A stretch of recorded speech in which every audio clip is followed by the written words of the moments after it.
Oh no! It's clear that we're out of bread.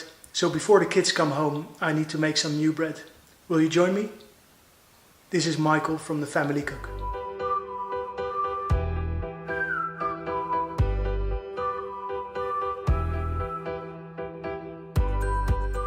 Now we only need a handful of ingredients to make bread, and that's the beauty of it. So we have 600 grams of strong wholemeal flour and strong white, 50-50. We have some dry yeast. Normally I use fresh yeast, but I think this is easier for you to get in your local supermarket.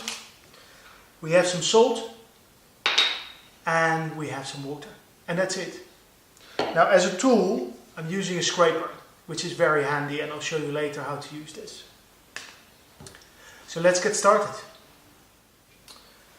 So we're going to put the salt in, and we're going to put it on one side because we don't want it to touch the yeast initially. All right. And then on the other side we'll put the yeast.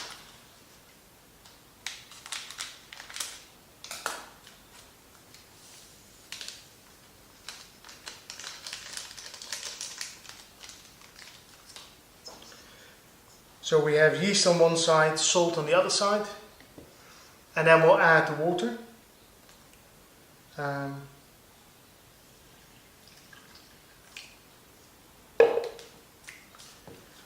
And just with the scraper we're going to gently incorporate it. We're going to move it around and make sure that all the water is incorporated in the flour.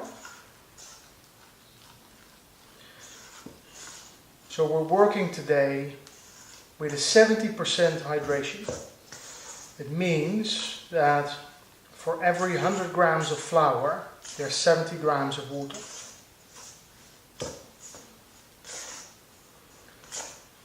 Or 70 milliliters. It's the same thing in the case of water.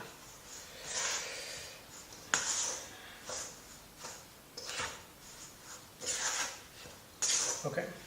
So now it's, incorporate a little bit more, and now we need to start using our hands. So I'll leave it in the bowl for a bit longer until it comes together, and then we can tip it over.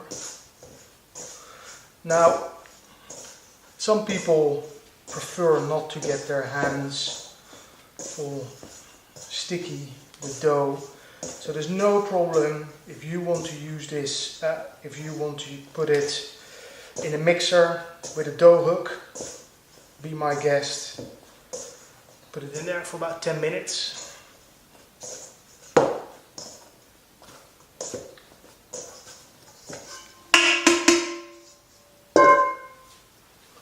Yeah, so you see it's all together. There's all the flour is incorporated. It is a little bit sticky, but as the flour continues to take in the water, and as we develop the gluten, it will gradually get less and less sticky.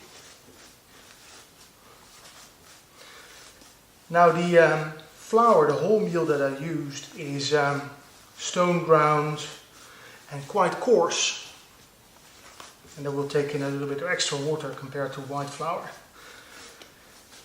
And it depends on what you want, really, because for my kids I usually make a 50-50 bread, so I've got the healthy component of the wholemeal flour, but then by adding the white flour to it, it doesn't become too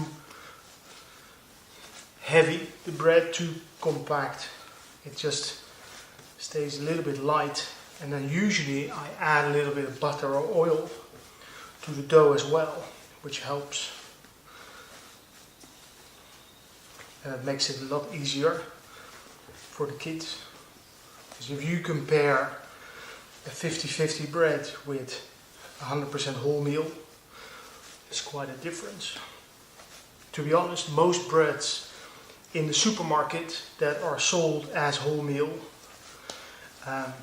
it's not the same kind of wholemeal that I'm using. And a lot of wholemeal bread, unless it specifically says so, is not 100% wholemeal.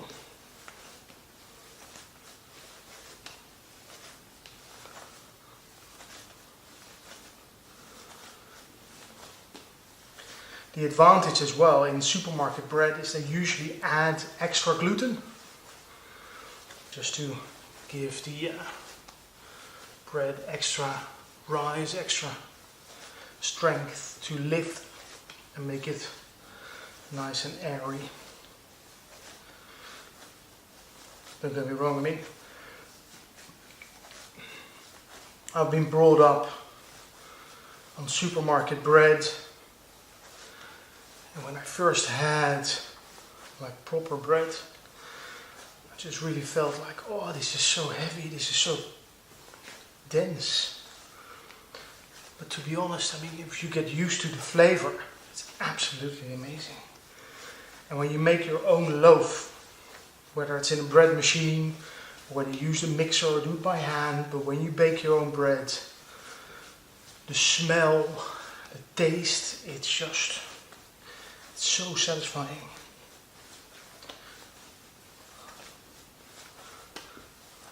And I must say, the kneading, I find, is almost therapeutic. It's nice. A bit of exercise, 10 minutes of this stretching. And as you can see, what I do is I sort of twist it 90 degrees, push it out, and roll it back in. Twist it 90 degrees, push it out, and then roll it back in. There are different techniques to kneading the bread, right? But I mean, the principle is similar in the sense that we just need to give the dough time. We're helping it incorporate the water, we're helping it develop the gluten. And I've read quite a few things where they said, you know, the mixing, the kneading does only do so much. And I have a no-knead bread and no-knead technique with sourdough, and that requires no kneading at all. It just needs more time. Anyway, it is what it is. Today we're doing it this way, and it will be a very nice loaf.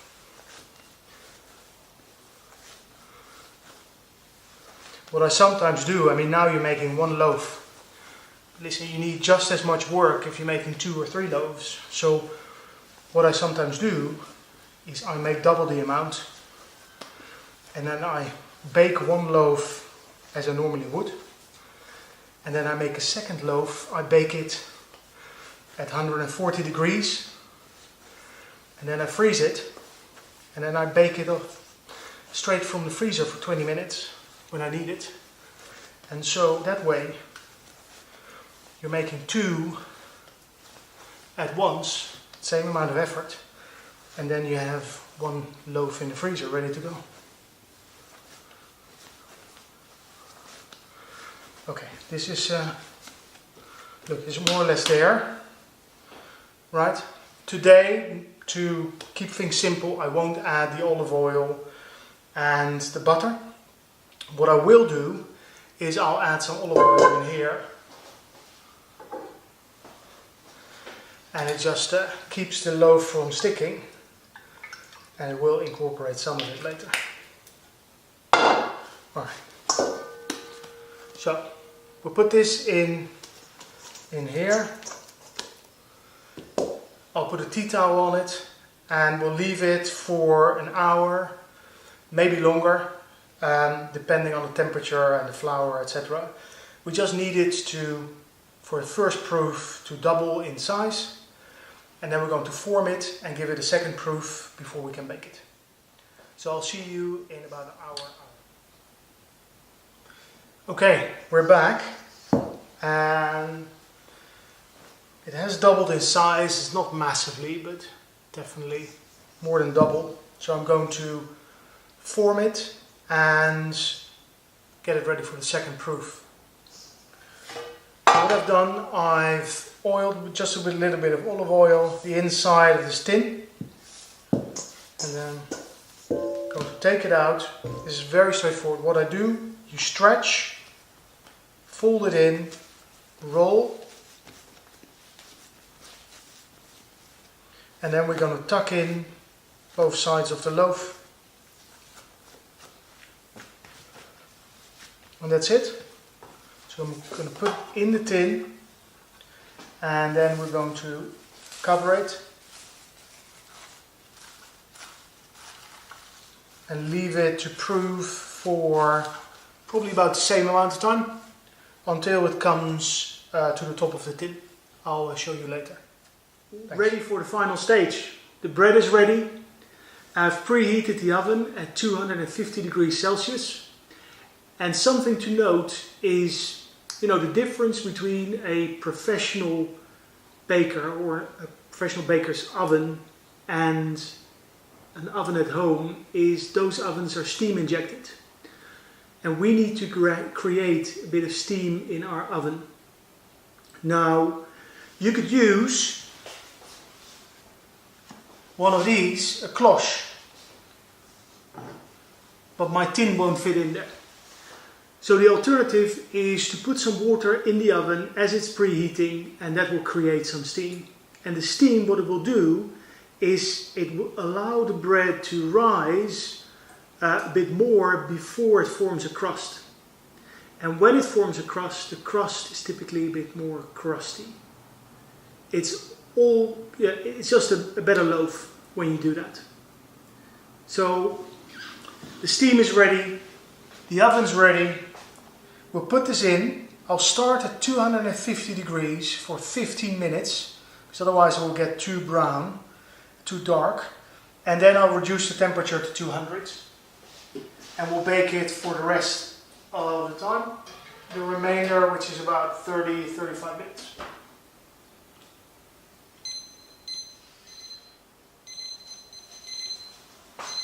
Well, the bread is ready. Whoa, there's a bit of steam coming out there. Look how steamy. Alright. Well, this is the loaf. You can see here there's a bit of an air bubble there. Otherwise, it looks good. So I take it out of the tin immediately because it's a bit moist on the inside. I just want to let it dry out so you get a nice crust all around.